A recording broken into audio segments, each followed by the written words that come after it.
গোপ বালক সবৰ লগত ভক্তি গীতৰ সমদলত সকলো ৰাইজ ওলাই আহিছে। ৰামদিয়া সুতিৰ মুখৰ শ্ৰী শ্ৰী ধৰ্মপুৰ সত্ৰত এয়া বাৰগোপাল নৃত্য প্ৰদৰ্শন।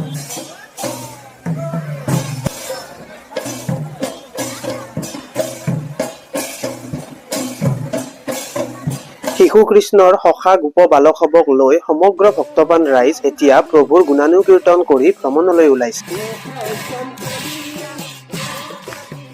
নৈৰ ঘাটত পানী তোলা পৰ্ব শেষ কৰি আকৌ ভক্তিৰসত মত্ত সমগ্ৰ ৰাইজ। আজিৰ দিনটো যথেষ্ট গৰম, কিন্তু তৎসত্ত্বেও নাম কীৰ্তনত মগ্ন সমগ্ৰ ৰাইজৰ এই বিষয়ে কোনো অনুভৱেই হোৱা নাই। হয়তো এয়াই নাম কীৰ্তনৰেই শক্তি। মাহপ্ৰসাদ বিতৰণৰ লগতে আজি সত্ৰ প্ৰাংগণত সিদ্ধ প্ৰসাদৰো ব্যৱস্থা কৰা হৈছে। ৰাইজৰ লগত গ্ৰহণ কৰা অন্নমুঠিৰ অনুভৱেই এক সুকীয়া, নহয় জানো? শেষত আজি নিশা নাট চাবলৈ সকলোকে নিমন্ত্ৰণ জনালো।